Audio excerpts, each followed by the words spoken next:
નમસ્કાર વિદ્યાર્થી મિત્રો, સ્વાગત છે આપ સૌનું વિદ્યાકુલ ગુજરાતી કોમર્સ ની અંદર. અર્થશાસ્ત્રની જેમ જ એસપીસીસી વિષયના પણ મોસ્ટ આઈએમપી વાયરલ ક્વેશ્ચન્સ જે મારે તમને પહોંચાડવા જોઈએ બોર્ડની પરીક્ષા માટે, એ હું લઈને તમારી સમક્ષ હાજર છું. તો ખાસ છેક સુધી વિડીયોને જોજો, કારણ કે માત્ર આઈએમપી સવાલો નહીં, એની સાથે સાથે એસપીસીસી વિષયની તૈયારી કરતી વખતે કઈ કઈ બાબતો તમારે ધ્યાનમાં રાખવી જોઈએ એ પણ હું તમને સાથે સાથે કહેવા માટે જઈ રહ્યો છું. અને સાથે સાથે આખા 13 ચેપ્ટરમાંથી માત્ર ચૂંટેલા ગણ્યા ગાંઠ્યા સવાલો એ હું તમને કહેવા માટે જઈ રહ્યો છું, જે તમને અત્યારની હાલની તૈયારી માટે ખાસમ ખાસ કામમાં લાગવાના છે અને જે તમારી આવનારી બોર્ડની પરીક્ષા જે છે એમાં તો સુપર્બ તમને મદદ કરવાના છે. તો ખાસ મારી સાથે છેક સુધી જોડાયેલા રહેવાનું છે, આખો વિડીયોને જોવાનો છે અને છેલ્લે પછી તમને ગમે તો લાઈક અને તમારા મિત્રોને એસપીસીસી વાળાને શેર કરવાનો છે. તો વાર લગાડ્યા વગર શરૂ કરીએ એસપીસીસી ના વાયરલ આઈએમપી સવાલ. પહેલી વસ્તુ, જેટલા પણ વિદ્યાર્થી મિત્રો એમ કહે છે કે સાહેબ અમારે પેપરમાં માર્ક્સ નથી આવતા, પત્રમાં માર્ક્સ કપાઈ જાય છે, તો ખાસ ધ્યાન રાખજો સીસી વિભાગમાં કઈ કઈ વિગતો તમારે ધ્યાનમાં રાખવાની છે. સૌથી પહેલું પત્રમાં ફોર્મેટ, એ જ તમારા માટે મેઇન વસ્તુ. ફોર્મેટ જ ભગવાન છે ભાઈ. દરેકે દરેક ચેપ્ટરના ફોર્મેટ સીસી માં ખાસ કરીને પહેલા 4 ચેપ્ટર 1 2 3 4, ઓકે, પહેલું બેંકિંગ નું છે, બીજું બીજું આંતર વિભાગીય, માફ કરજો, બીજું સરકારી વિભાગોનું, ત્રીજું આંતર વિભાગીય કર્મચારી વિષય, ચોથું વીમો. આ ચારે ચાર ના ફોર્મેટ ફિક્સ છે. ઓકે, મોકલનાર, મેળવનારનું સરનામું ને સંબોધન ને તારીખ ને વિષય ને 3 પેરેગ્રાફ ને શુભેચ્છા ને સાઈન ને આ બધું ફિક્સ છે. એમાં ભૂલ ન કરશો એટલે તમારા 5 માંથી 5 માર્ક્સ આવવાની સંભાવના ફોર શ્યોર વધી જશે. બીજી વસ્તુ ખાસ કે ભાષા જે છે એમાં ઘરના શબ્દો વાપરો, કાંઈ વાંધો નથી, પણ એ થોડી વ્યાવસાયિક ભાષા હોવી જોઈએ. સ્પષ્ટ શબ્દો ચોખ્ખા હોવા જોઈએ. ટેક્સ્ટ બુક જેટલી વધારે વાંચશો એવું તમારું શબ્દ ભંડોળ સારું બનશે અને એના શબ્દો તેમ તમારે લખી શકો. હા, ચોપડીના બેઠા ન લખો તો કાંઈ નહીં, પણ ચોપડીના લેવલના શબ્દો તમારે ખાસમ ખાસ લખવા પડશે. બિનજરૂરી લાંબા લાંબા ઘણા બધા વિદ્યાર્થીઓ છે ને એ 2 પાનાના 3 પાનાના પત્ર લખે છે, કોઈ આવશ્યકતા નથી. પણ જે લખો છો એ બેટર અને નમ્ર અને સ્પષ્ટ અને ટુ ધ પોઈન્ટ લખશો, માર્ક્સ મળશે. ત્યાર પછી વિષય કયો છે, તો સબ્જેક્ટ ફરજિયાત લખવાનો છે કે જેમ શેના માટે પત્ર લખી રહ્યો છે. મેમો હોય, કોઈ પણ પ્રકારનો પત્ર છે, કોઈ પણ પ્રકારનો પત્ર, વિષય લખવો ફરજિયાત છે, નહીં તો અડધો માર્ક ગયો તમારો. ઓકે, તો આટલી વિગતો છે, ખાસ તમે ધ્યાનમાં રાખશો તો આઈ એમ શ્યોર કે 5 માંથી 5 માર્ક્સ પત્રની અંદર મળી જવાના છે. એવું લાગે તો સ્ક્રીનશોટ પાડી લો, એટલે ઇન ફ્યુચર તમને ખબર પડી જાય કે કઈ કઈ વિગતો આપણે ધ્યાનમાં રાખવાની છે સીસી ની અંદર. ઓકે, હાલો, ત્યાર પછી એસપી વિભાગમાં શું ધ્યાન રાખવાનું છે. ઘણા બધા એમ કહે છે કે સાહેબ એસપીસીસી માં એસપી જે છે ને અઘરું છે. તો ભાઈ પહેલું કામ ઈ કરવાનું છે, માત્ર ટાઇટલ યાદ રાખો ને. ટાઇટલ, મુદ્દાના ટાઇટલ યાદ રાખો. અને જો તમને મુદ્દાનું ટાઇટલ આવડશે તો અંદરનું ફટાફટ લખતા આવડી જશે. મુદ્દાનું ટાઇટલ જ નહીં આવડતું હોય શું કરશો? એટલે મુદ્દાનું ટાઇટલ આવડવું ખાસમ ખાસ આવશ્યક છે. બીજું કે જ્યારે પણ પરીક્ષામાં લખો છો ત્યારે પદ્ધતિસર ફકરા ન પાડો, પોઈન્ટ પ્રમાણે લખતા જાવ. આવી રીતે લખવાની કરતા પોઈન્ટ પ્રમાણે લખો, વધારે માર્ક્સ આવશે, ઝડપી તમારું પેપર લખાઈ જશે. બીજું કે તફાવત છે, મોસ્ટ આઈએમપી છે. એ શેર અને ડિબેન્ચરનો તફાવત હોય, મેનેજિંગ ડિરેક્ટર, હું તમને તફાવત કહું છું કયા કયા. એ મોસ્ટ આઈએમપી તફાવત સૌથી પહેલા પાકા કરો, રોકડિયા માર્ક્સ મળે એટલા માટે. ઓકે, અને વ્યાખ્યાઓ છે, ડિવિડન્ડ, સભ્યપદ, આ બધા જેવી વ્યાખ્યાઓ છે ને એમાં તમારા ઘરના શબ્દો નહીં જ ચાલે. ઘરના શબ્દો નાખવા જશો વ્યાખ્યા ખોટી પડશે, કારણ કે વ્યાખ્યા તો કંપની ધારા પ્રમાણે હોય અને એમાં તમે તમારું મૌલિક લખાણ ન ચલાવી શકો. એટલે વ્યાખ્યા છે, ફૂલ ફોર્મ છે, મુદ્દાના ટાઇટલ છે, વિધિના મુદ્દા છે, એમાં ફાંકા ફોજદારી નહીં હાલે, એમાં ચોપડીનું છે એ જ લખવું પડશે. હા, મુદ્દાની અંદરની સમજૂતીમાં મૌલિકતા વાપરી શકો, એમાં પ્રોબ્લેમ નથી. અને ત્રીજું, કંપની ધારાની જેટલી જોગવાઈ તમે લખવાના છો, પાકી કરવાનો છો, એમાં કોઈ આંકડા આવે 14 દિવસ, 30 દિવસ, 7 દિવસ, એમાં ફાંકા નહીં ચાલે. એમાં પણ ચોપડીમાં જે છે એ પ્રમાણે લખવું પડશે. એટલે ખાસા ધ્યાન રાખજો. અને એટલે જયારે આંકડા પાકા કરો છો, ઘણા બધા એવા છે કે સાહેબ આંકડા પાકા નથી થતા. ડાયરી બનાવો, વારંવાર રિવાઇઝ કરો. પાકા કરે નહીં થાય, કારણ કે પાકું કરશો આવડશે, બીજા દિવસે ભૂલી જશો. અને હવે તો બધા વિષયની મારામારી હશે, બધા વિષયનું પાકું કરી લો, બધા વિષયનું. ત્યારે શું થશે કે એસપીસીસી ના મોસ્ટ આઈએમપી આંકડા પાકા કર્યા, પછી ઇકોનો વાંચો, ઇકોના આંકડા ને એસપી ના આંકડા મિક્સ થઈ જાય. તો બેટર આન્સર શું છે આ વસ્તુનું? વારંવાર જોશો. એક જગ્યાએ પેલા લખીને ભેગા કરી લેવાય, ચેપ્ટર વાઇઝ, ડાયરીમાં, નોટમાં, વોટ્સએવર. જયારે હાલતા ચાલતા જાઓ, એક છોકરાએ, અમે ગયા વર્ષે ટોપરના ઘરે ગયા હતા, એક છોકરાએ એવું કર્યું હતું, પોતાની જે ઘરની દિવાલ હોય ત્યાં એવી રીતે નોટ્સ બનાવીને ચોંટાડી દીધી હતી.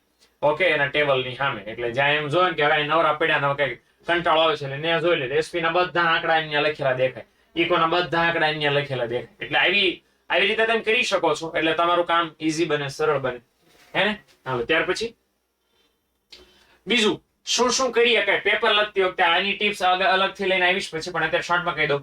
નવો વિભાગ નવા પાનાથી શરૂ કરવાનો, અક્ષરો સારા સરસ મસ્ત લખવાના, પત્ર હંમેશા નવા પાના પર લખવાનો અને બોક્સ બનાવવાનું, એસપી ના જવાબો મુદ્દાસર લખવાના છે, પેન્સિલ થી અંડરલાઈન કરવાની જ્યાં જ્યાં શબ્દ સરસ તમને લાગે છે ત્યાં, પત્રના ફોર્મેટમાં ભૂલ નહીં કરવાની, હમણાં જે મેં તમને કીધું એમ ગપ્પા નહીં મારવાના, કારણ વગરનો જવાબ લાંબો નહીં કરવાનો, અને મહેરબાની કરીને 100 માંથી 100 માર્ક્સ નું લખવાનો, એકેય પ્રશ્ન છોડવા નથી.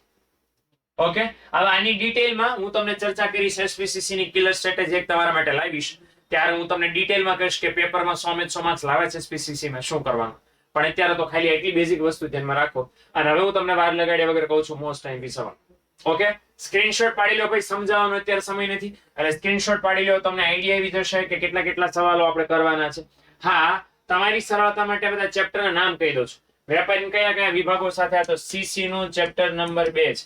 જાહેર ઉપયોગી સેવા સીસી નું ચેપ્ટર નંબર 2 છે. ઓકે, ડિવિડન્ડ આઈએસપી નું ચેપ્ટર નંબર 1, અનિયમિત શેર વેચણી એસપી નું ચેપ્ટર નંબર 1, શેર અરજીનું વર્ગીકરણ એસપી નું ચેપ્ટર નંબર 1. જોઈ લેજો ભાઈ, આ સવાલો મોસ્ટ આઈએમપી છે એસપીસીસી ની અંદર. બરાબર, હું કોમન સવાલો તમને કહી રહ્યો છું જે ફરજિયાત પરીક્ષામાં હશે ને હશે જ, પણ એના માટે પાકા કરવા આવશ્યક છે. ત્યાર પછીનો સવાલ છે કે શેર જપ્તી અંગે સેક્રેટરીની ફરજો એસપી નું ચેપ્ટર નંબર 1, ત્યાગપત્રના બંને ભાગની સમજૂતી એસપી નું ચેપ્ટર નંબર 1, પછી ડિબેન્ચર ટ્રસ્ટ ડીડ એસપી નું ચેપ્ટર નંબર 3, માફ કરજો. ત્યાર પછી છે નોંધ લખવાની છે નાના શેર હોલ્ડર દ્વારા ચૂંટાયેલા ડિરેક્ટર. તો ડિરેક્ટર નામના ભાઈ છે 5મા ચેપ્ટરમાં પરોઠી વાળીને બેઠેલા, એને સંભાળવાના થાય. ગણ સંખ્યા ચેપ્ટર નંબર 6 એસપી સભાવાળું, કંપનીની સભામાં. કોરમ પણ ઇંગ્લિશમાં એને કહેવાય, કોરમ. કંપનીનો ધંધો બંધ કરવા માટે કયા વ્યાજબી કારણો અદાલતને જણાય તો કંપનીને ફરજન હુકમ કરી શકે. Last but not least chapter SP નું 7મું. તો આ સવાલો છે જે એસપીસીસી વિષયના મોસ્ટ ટાઈમલી છે. મોસ્ટ ઓફ મેં 2 માર્ક્સના અને 3 માર્ક્સના સવાલો છે જે તમારા માટે અત્યારે લીધા છે, આગળ આવે છે, ટેન્શન ન લ્યો. હવે ત્યાર પછી ફરજિયાત વિસર્જનની પ્રક્રિયાના યોગ્ય અને ન્યાયી કારણો. આ પણ એસપી નું 7મું ચેપ્ટર માંથી આપણને સવાલ આપવામાં આવેલો છે. ચાલો ફટાફટ સટાસટ. ચાલો આટલા છે સવાલો. ત્યાર પછી સભ્યો દ્વારા સ્વૈચ્છિક ફરજા કે વિસર્જનની વિધિમાં ઠરાવ અને ઠરાવની જાહેરાત વિશે ખાસ તમારે સમજાવવાનું છે. ભાઈ સભ્યો જે સ્વૈચ્છિક વિસર્જન કે ફરજો કરે, ઓકે, તો એમાં ઠરાવની જાહેરાત કરવાની છે. આ પણ એસપી નું ચેપ્ટર નંબર 7 છે. ઓકે, હાલો ત્યાર પછી સ્વૈચ્છિક વિસર્જનના સંજોગો મોસ્ટ આઈએમપી છે એસપી નું ચેપ્ટર નંબર 7. બીજું એક મારે તમને ખાસ માહિતી આપી છે. શું માહિતી આપી છે કે હું તમને અત્યારે આપી રહ્યો છું 2 માર્ક્સના, 3 માર્ક્સના, 4 માર્ક્સના મોસ્ટ આઈએમપી સવાલો, પણ તમારે section A, okay, section A અને સેક્શન બી ની તૈયારી કરવી હોય તેનું શું કરશો?